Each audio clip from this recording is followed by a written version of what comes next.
আপনারা জানেন যে ৭ দফা দাবিতে বাংলাদেশ জামাত ইসলামের বিশাল এই মহাসমাবেশ, এখানে লক্ষ লক্ষ লোক জমায়েত হবে।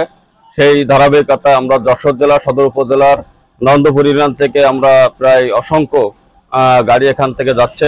৭ দফার যে দাবি আছে এখানে আমাদের আপনারা জানেন যে সকল প্রকার গণহত্যার বিচার করতে হবে, মৌলিক সংস্কার যেটা না করলে নয় সেটা প্রয়োজন।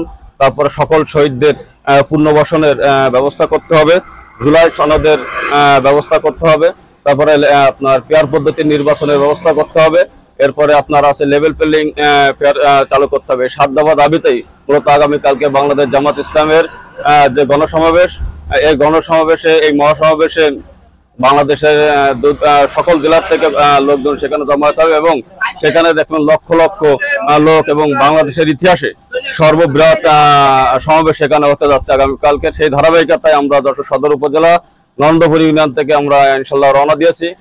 আজকে এই সমাবেশের মাধ্যমে দেশবাসীকে জামাত ইসলামী জানাতে চায় যে ৭ দফা দাবি, এই ৭ দফা দাবি যদি আজকে আমরা বাস্তবায়ন করতে পারি তাহলে আমরা খোদা মুক্ত, দারিদ্র মুক্ত, সন্ত্রাস মুক্ত, সাদা মুক্ত একটা দেশ আমরা উপহার দিতে পারবো ইনশাআল্লাহ।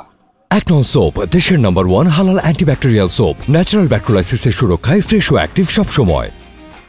এই সমাবেশের ৭ দফা দাবি, এই দাবিগুলো যদি সরকার মেনে নেয় এবং মেনে নেওয়ার সামনে ইলেকশনের দিকে আগায় যায় তাহলে আগামী দিনে সুষ্ঠু নির্বাচন হবে। আর যদি না মেনে নিয়ে জুলাই অভ্যুত্থানের যে দাবিগুলো ছিল এগুলো না মেনে নিয়ে যদি গতানুগতিক নির্বাচনের দিকে যায় তাহলে আগে যেভাবে ছিল হজবরলা সেভাবেই হবে।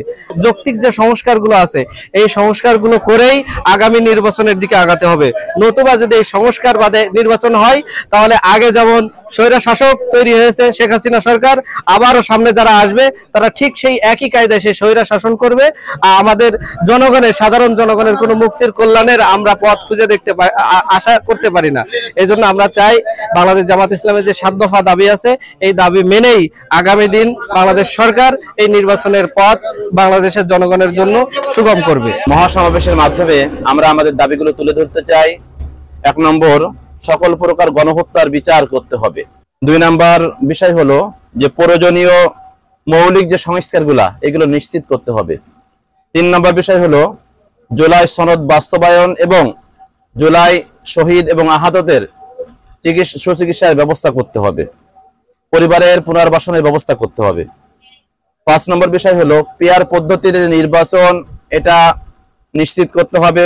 ৬ নম্বর বিষয় হলো যে প্রবাসীদের ভোটাধিকার নিশ্চিত করতে হবে। ৭ নম্বর বিষয় হলো যে লেভেল প্লেইং এর ভিত্তিতে আমাদের ভোটাধিকার নিশ্চিত করতে হবে।